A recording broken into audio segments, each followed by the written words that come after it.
telah selesai. Nah, untuk materi pembelajaran pada siang hari ini yaitu teks hikayat. Siapa nih yang udah tahu tentang teks hikayat? Kok tulis di kolom komentar ya.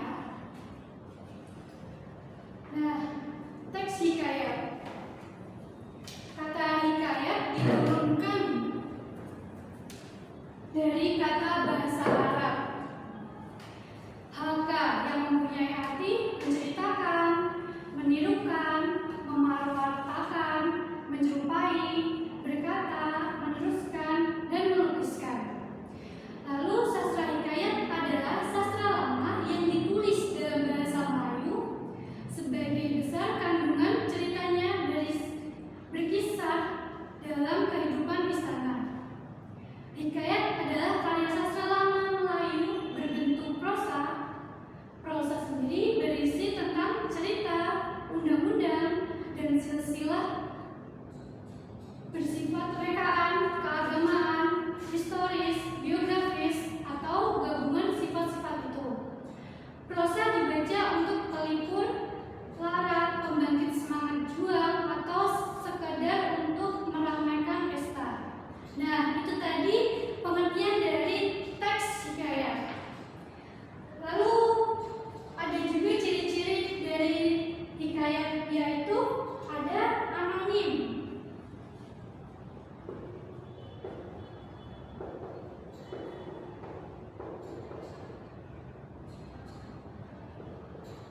Satu, anonim. Dua, ada istana sentris.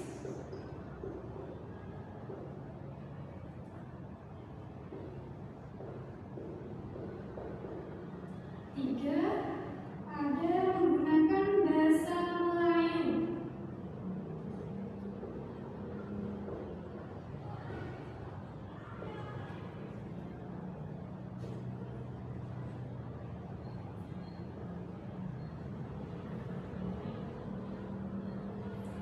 Lalu yang keempat, ada prologis.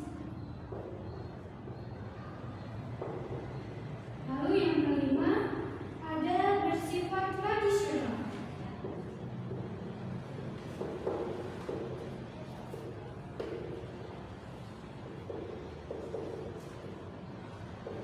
Yang keenam, ada bersifat didaktis.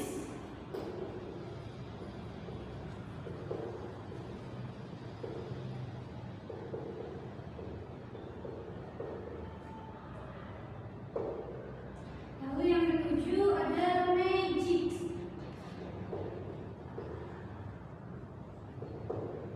Yang kedelapan, ada alur cerita yang bahagia.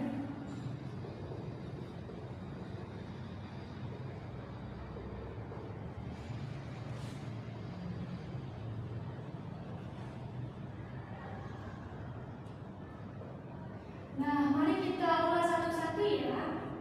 Yaitu yang pertama, anonim.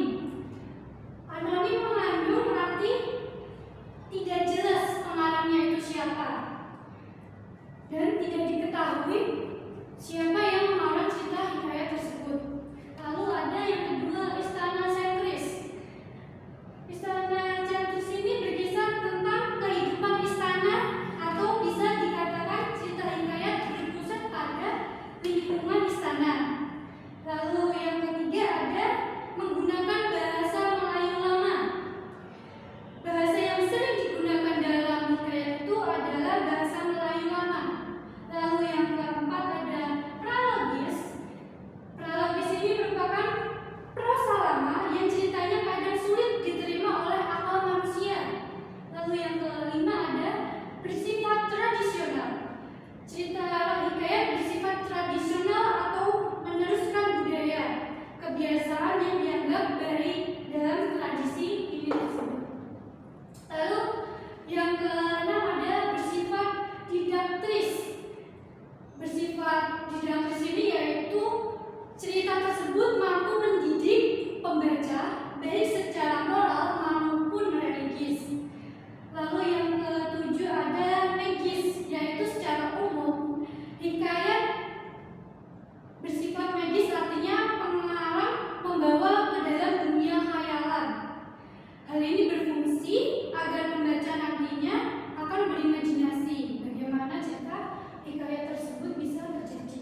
Lalu yang ketiga ada alur. Yang keempat ada latar. Yang kelima ada sudut pandang.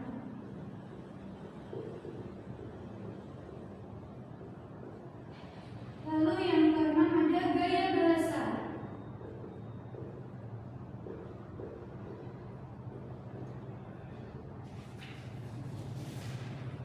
Lalu yang ketujuh ada amanat.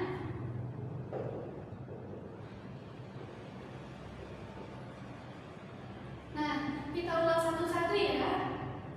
Yang pertama tema. Tema ini adalah ide atau dasar cerita. Lalu ada tokoh. Tokoh ini merupakan pelaku dari cerita hikayat tersebut. Lalu yang ketiga ada alur. Alur ini biasa diketahui dengan sebutan lain yaitu plot, yang fungsinya yaitu sebuah jalinan peristiwa dalam sebuah cerita. Lalu ada latar. Latar ini biasanya berisikan tempat, waktu, suasana dalam cerita. Lalu ada sudut pandang. Sudut pandang ini adalah posisi penulis di dalam cerita atau pusat pengisahan di mana sebuah cerita tersebut dikisahkan oleh sang penciptanya. Lalu ada gaya bahasa. Gaya bahasa di sini yaitu bagaimana cara penulis menyajikan sebuah cerita serta menggunakan bahasa dan unsur-unsur keindahan lainnya dalam hikayat. Lalu yang terakhir ada amanat. Amanat yaitu pesan moral dari cerita yang disampaikan oleh penulis kepada pembaca. Nah, ini tadi ya anak-anak ciri dan juga unsur-unsur hikayat. Lalu kita akan berlanjut ke ide pokok. Nah, ide pokok di sini ada gagasan utama yang menjadi landasan pengembangan paragraf. Lalu yang kedua ada teknik pembahasan yang ingin disampaikan penulis kepada pembaca. Lalu yang ketiga ada pokok pembahasan yang ingin disampaikan penulis kepada pembaca. Lalu yang keempat ada sifatnya umum atau pikiran utama. Lalu yang kelima ada bersifat umum dan dijelaskan oleh ide-ide penjelas yang bersifat khusus. Lalu setelah ide pokok ada juga ide penjelas dalam cerita hikayat. Nah, ide penjelas ini berisikan tentang gagasan penjelas dan pikiran penjelas. Lalu ide yang berfungsi untuk menjelaskan ide pokok. Lalu yang ketiga ada biasanya terdiri dari lebih dari satu kalimat yang disebut sebagai kalimat penjelas. Lalu yang keempat adalah berfungsi untuk menjelaskan topik tersebut. Nah, itu tadi ide pokok dan juga ide penjelas ya anak-anak. Lalu setelah kita mempelajari keempatnya tadi, yaitu ada ciri-ciri hikayat, unsur-unsur hikayat, ada ide pokok dan ide penjelas hikayat, kita akan masuk ke kata arkais. Kata arkais ini adalah kata yang menggunakan kata-kata di dalamnya yang tidak lazim pada zaman sekarang. Yang tidak lazim itu maksudnya bahwa kata-kata arkais itu tuh jarang digunakan pada zaman sekarang. Contohnya yaitu kata syekh dan sebermula, hubaya, hatta, lalu apakah, sahaja, dan berjaya. Nah, kata-kata itu kan sekarang di telinga kita asing ya, anak-anak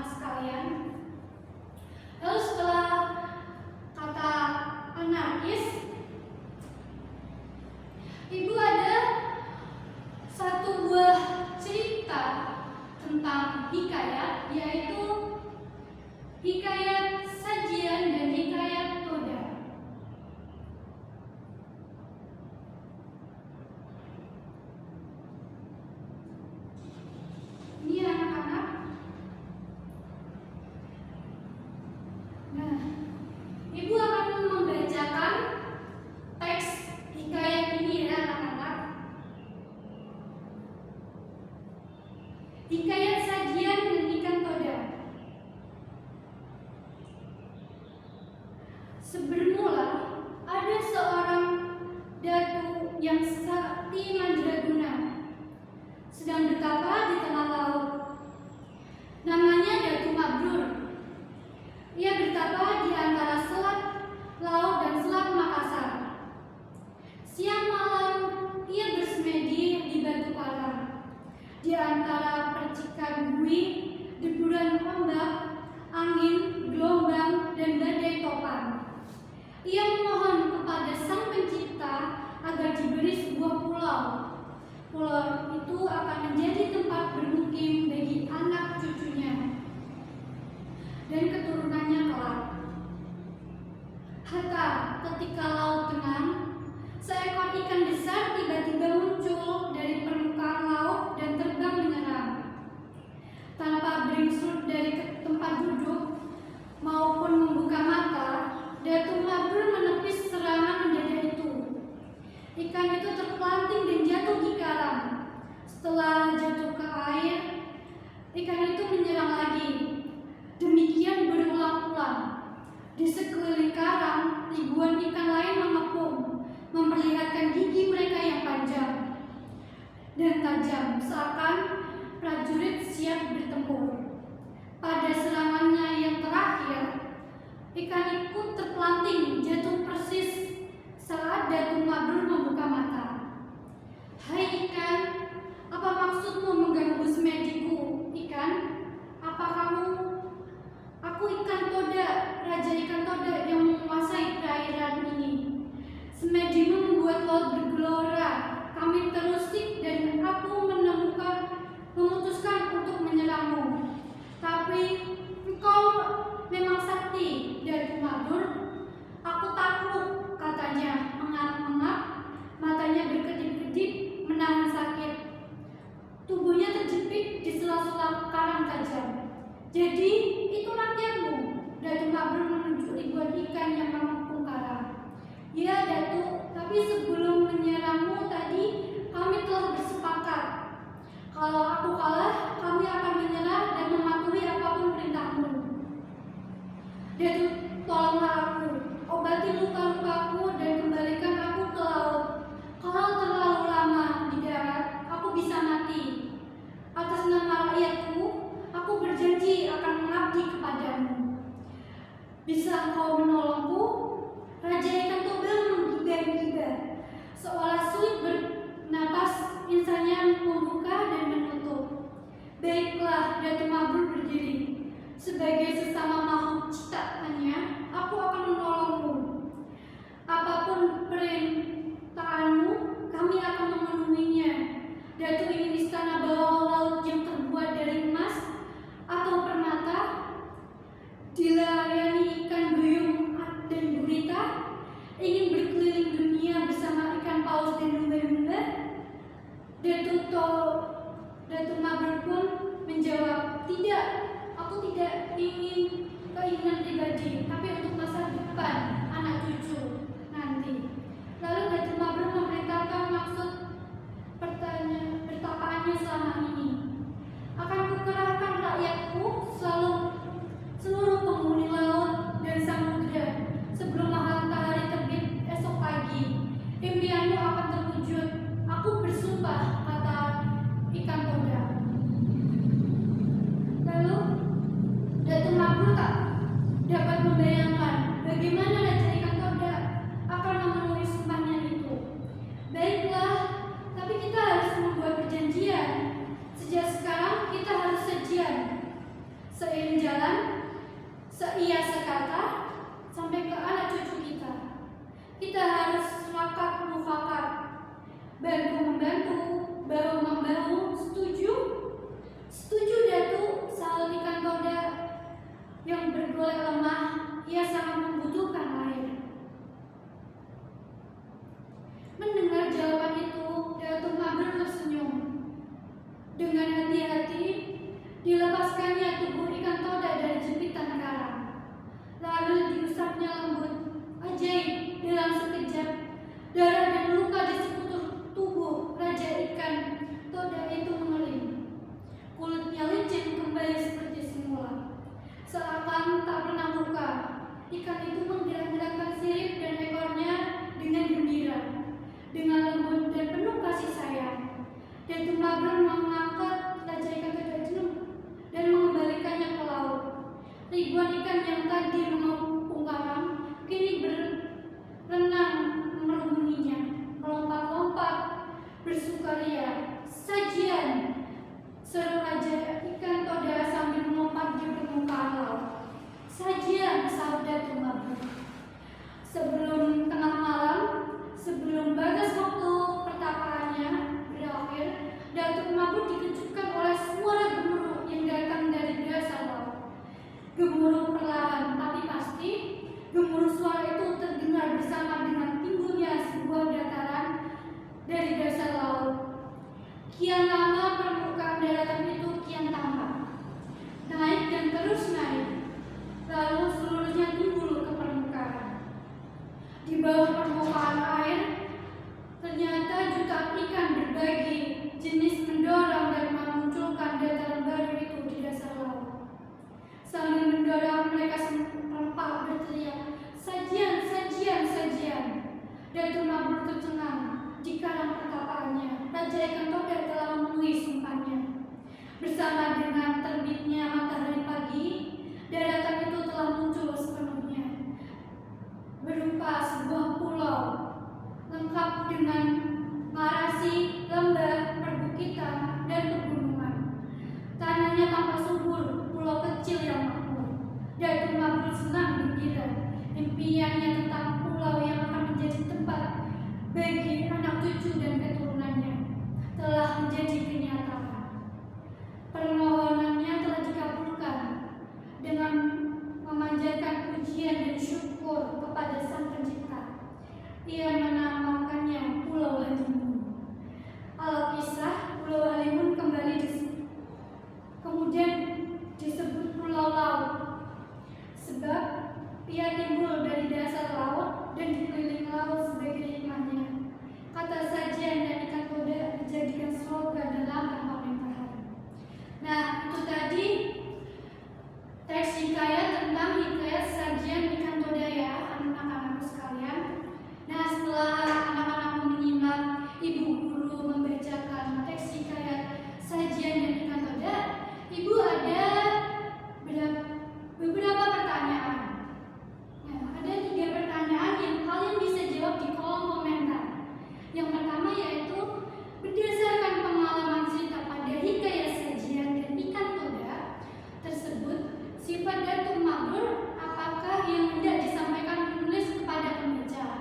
Lalu yang kedua, apa ide pokok yang terkandung dalam cerita hikayat sajian dan ikan Toda? Lalu yang ketiga, analisislah kata arkais pada teks hikayat sajian dan ikan Toda. Begitu ya anak-anak. Sekian materi yang bisa ibu guru sampaikan. Kita tutup pembelajaran pada pertemuan siang hari ini dengan doa Fathul Majelis. Sudah.